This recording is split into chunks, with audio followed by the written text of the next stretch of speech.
Hello my lovelies, welcome to this week's episode of an A to Z guide to being a creative genius. My name is Heidi, Hinda, Chadwick, and this week we're going to be looking at T for time. Okay, so just before we go any further, please subscribe if you haven't done so already. I offer out these weekly videos on all aspects of living a creative life and living in creative freedom. You don't have to be an artist or a writer, a performer or a dancer, just a lover of life. And you don't even have to be a lover of life. You might not even be at that place in yourself right now. Hopefully, maybe, possibly these videos might just get a little spark of something going and invite that possibility in. So subscribe, do like this video if you found it useful, and also share away. Share the love, share the joy. So T is for time. And it's really bizarre, isn't it? It's a very strange construct, time, because in a way it is this massive paradox or illusion, really, because on one hand we live in and experience life in this linear time. We're born and we die, and then it's all the bit in between that we are constantly navigating and going, what the fuck is going on, basically. And we live in this body, this beautiful body that's very much affected by time in that linear form. We know that if we are lucky, if we have the time, that we're going to age and the body is going to reflect that, and at some point it's going to just stop working whatsoever. That may be a little bit grim, but it also is a truth. So on one hand, we do have a limited amount of time here on this earth to show up, to be, to play out, to have fun, to explore, to be curious, to live, basically.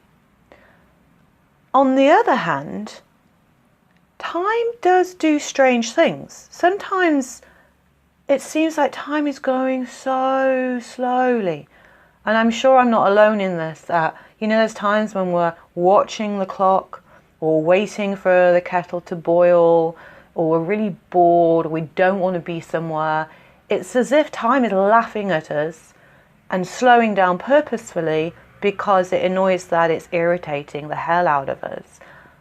And then conversely, we have those times when time it flies by, doesn't it? Time flies by. Usually time flies by when we're really enjoying ourselves, we're having a lot of fun, and we don't necessarily want whatever it is we're experiencing to end. As a creative person, you probably also have this yourself. When you are in that creative flow, there is this sense of time being endless. And this is the thing. Time is endless. It is infinite.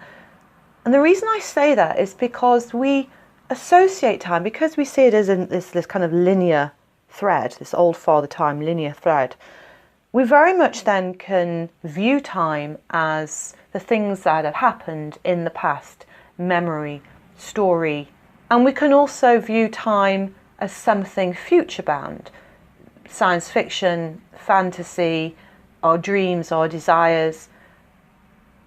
However, the problem is that those two aspects of time are not actually the real time that's available to us. The real time that's available to us is happening right now. Now. Like right now, while I'm talking to you, hopefully you're listening, maybe even enjoying what I'm saying. This moment now, because even that moment's just gone, and that one, it gets a little bit gets all a bit Doctor Strange, playing with time and dimensions. But time really, if we're fully present, is a continuous, constant moment. No past, no future.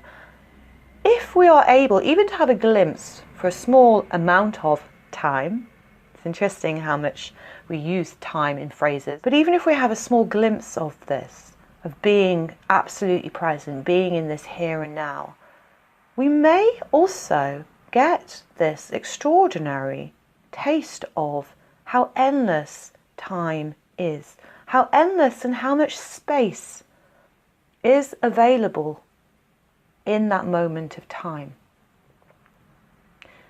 In a world that's constantly busy, that's getting faster and faster, there is a distancing away from the experience of time in the now and the space of that time.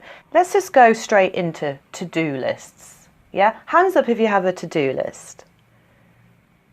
I reckon at the end of all time, civilizations in the future will just find like endless reams, mainly probably just in the Western world, of to-do lists. To-do lists with some of the things crossed off, a lot of things crossed off, none of the things crossed off, lots of things kind of added in, crossed out, asterisks, highlighted, underlined, bold letters and so on. Our to-do list is a funny thing, isn't it? I have a to-do list. I put it on my phone in my notes. Having a to-do list also means that we create, in a way, a little bit of an anxiety for ourselves. I'm not saying get rid of to-do lists. I'm not getting rid of mine. But it's just being aware of when we create our to-do list and we add something else on, there is this feeling of, okay, at some point in time, I need to, or I'm going to approach and take action on what it is that I've written down. Because, let's face it, isn't it a great feeling when you cross something off your to-do list? It's so weird. We're so weird as human beings. So going back to what I was saying, realizing this over the last couple of weeks, having lots of things going on, lots of new projects and creations, I could feel that kind of slight contracting, that slight tension of almost like at the beginning of a race, sprinting race in the Olympics, which is never going to happen. They don't run. But I'm at the beginning sprinting block, got 1 foot here, and that feeling, everything's geared up to move, to shoot forwards, a little bit like an arrow about to be launched. So there is a certain amount of tension that needs to happen in the body in order to create. It's like the bow pulling the arrow back before that launching happens. Sometimes I feel like we live like that a lot. Launching back, ready to propel ourselves, always on this starting block, always on this starting block. So I was feeling this over the last couple of weeks, and when I noticed this, I was like, okay, that's interesting, right? What can I do about this? And it seems a very obvious and very simple thing. I just made a decision to simply follow that which I really wanted to follow, that brings me joy, that felt in alignment, that makes me feel alive, excited, all those things that makes me realize this is something true that's moving through.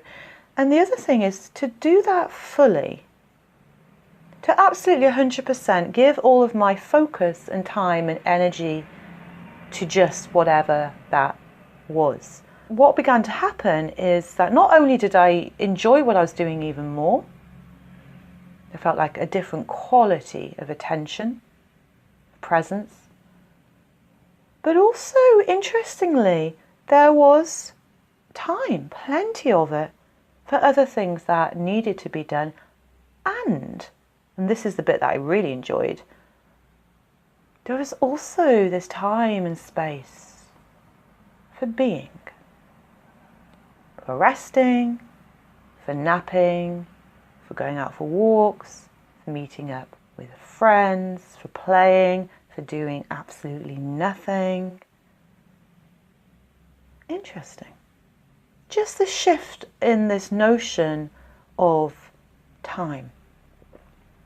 Almost like seeing that illusion of time playing out, respecting time, respecting my own time, but also just stepping back a little bit more living from this place of now.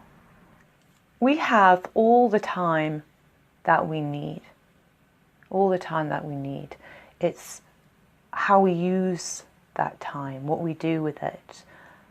If comparison is the thief of joy, which is what they say, they who say a lot of things, then procrastination is the thief of time. I really like that. It's great. I can't remember if I read it somewhere or if I just put two things together. But I'm putting that out there to you because I think that's a pretty powerful statement. Essentially, it is this question of what are we doing with our time? Our time and space is probably the most valuable thing that we have available to us as human beings living in this linear corporal world. And I don't think we realize that so much, or we don't value necessarily that it's the case. So the question becomes, how am I spending my time? What am I investing my time into? And already there are these words here. Is this worth my time? These words are to do with what we normally associate with money. There's a currency to time. It is an energy. It's certainly something that has a lot of power. We look at money being the main thing in some ways that creates this power balance or imbalance really in the world. But we don't necessarily associate time having that same level of power. Time is really, really powerful. So I'm just curious, how do you spend your time? Do you value your time? What are you doing with your time?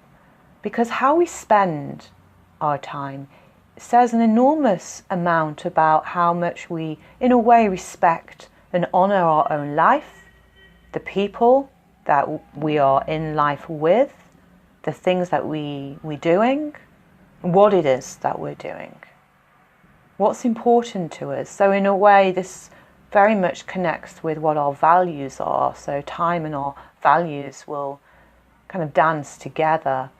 Are you valuing and investing in your creative dreams?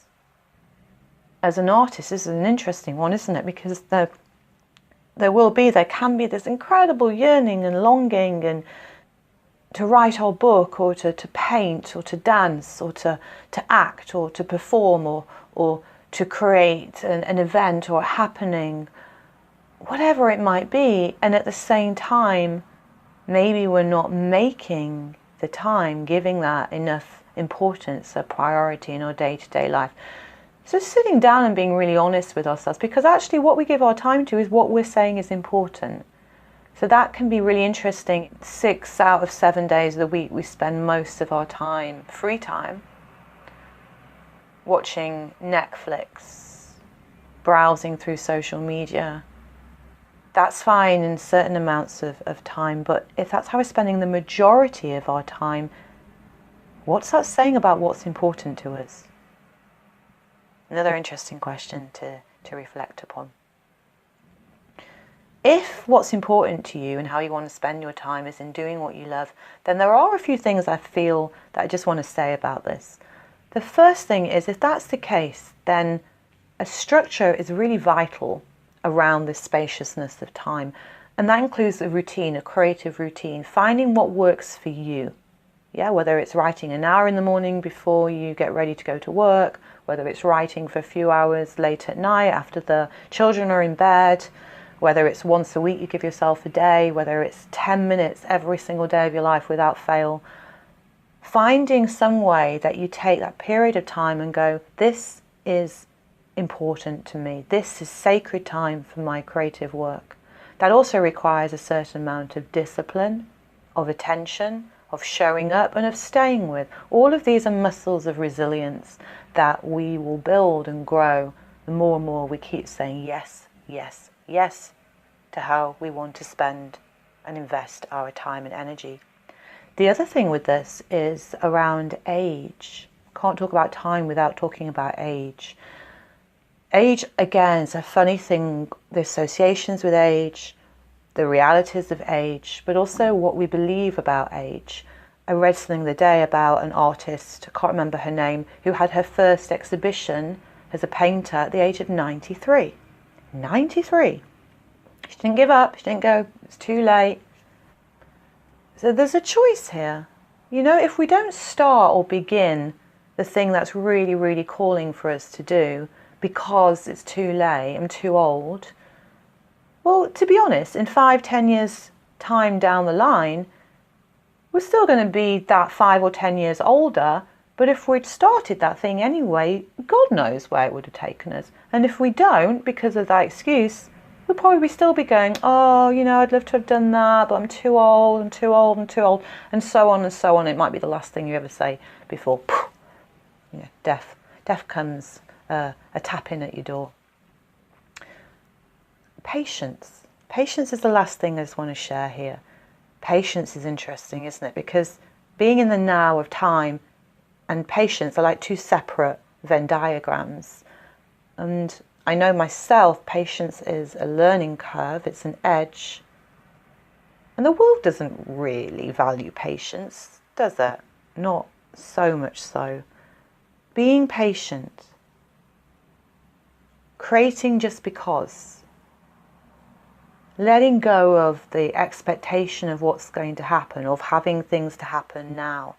And there's a trust in something bigger, something greater, what we call the divine timing of life. Like if something is meant to be for you, it will come to you at that right time. And there is also possibly something in the remaining committed, remaining in this constant showing up, putting in the hours, putting in the work, continuing to explore, continuing to do what you love. And who knows, maybe at some point that investment will pay off. And in some ways that's really none of our business, in the sense of we don't get to decide the outcome, we can't control things. We can just do the best that we can with the time that we are given. So I just want to leave you with just a phrase, really. One of my favourite phrases as a woman who writes fairy tales and loves all stories, and that is, once upon a time. Imagine, right at the end of your life, when time in this world is running out, if you were to be asked to write your story, starting with those 4 words, what would it be? Once upon a time. It's quite cute, hey? So, my loves, thank you for your time being here and listening, and I hope you found something that's valuable for you here. If you have done, please share away, please like, please let me know in the comments below, and have a wonderful rest of your day. Enjoy the time that you have for the rest of the day. Enjoy the time of your week. Enjoy the time of your life. No, I don't know what I'm talking about, so I'm going to go. Much love to you, and I will see you next week. Thank you so much. Mwah.